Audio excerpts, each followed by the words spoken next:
I trusted him more than I trusted myself, and that was my mistake. 10 years of my life, gone.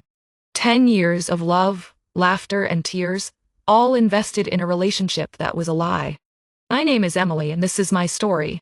We met in the vibrant city of Nashville, where music flows through every street and every soul. I was a rising star in the entertainment industry, working as a singer-songwriter while Derek was a successful music producer. We collided at a songwriting session, and it was like the universe had brought us together. He was charming, handsome, and had a way with words that left me breathless. I was young and in love, and I thought I had found my forever. As I look back, I realize I ignored so many red flags. He would leave the room to text someone back, telling me it was just work or a wrong number. I believed him because I wanted to. He suddenly started buying new clothes and cologne, and I thought it was just a midlife crisis. He never wanted me to meet his coworkers, saying they were just a bunch of boring industry people. I thought he was protecting me. But the biggest red flag was when he started working out and losing weight. He became obsessed with his appearance, and I thought it was just a new hobby. Little did I know, it was a new persona. He started using dating apps, and I did not even know it. 5 years, right under my nose. It started when I turned down a job opportunity for him. I had been offered a record deal, but I turned it down to help him with his struggling production company. He promised it would pay off, that we would make it big together. But it was all a lie. He was using me, and I did not even know it. The day I found out, it felt like my world had been turned upside down. I was sitting on the couch, scrolling through his Apple Watch notifications, and that's when I saw it. Tinder, Bumble, OkCupid. The list went on.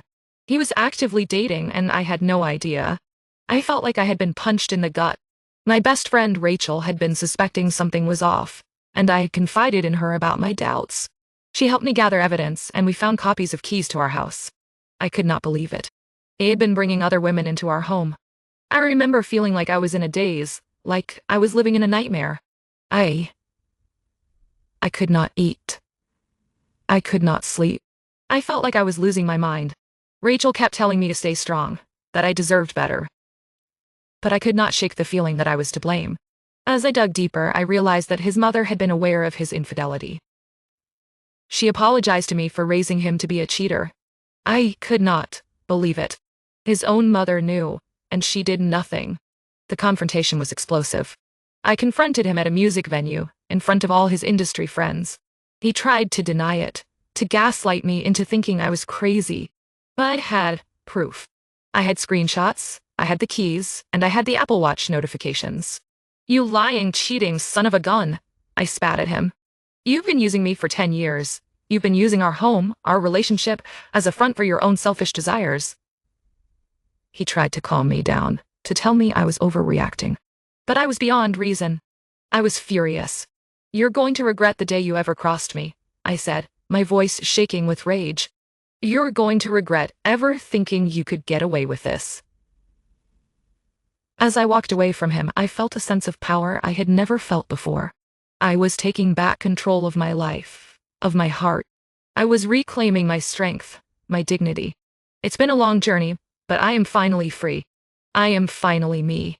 And I know that no matter what happens next, I'll be okay.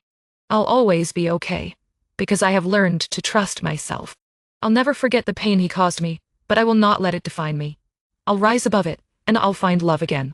I'll find someone who loves me for who I am, someone who respects me, someone who values our relationship. As I look back on our relationship, I realize that I was blind to the signs. I was so caught up in the love and the romance that I ignored the red flags. But I will not make that mistake again. I'll trust my instincts, and I'll trust myself. I am Emily, and this is my story. It's a story of betrayal, of pain, but also of strength and resilience. It's a story of a woman who was wronged, but who refused to be defeated. I am not a victim. I am a survivor, and I am finally free,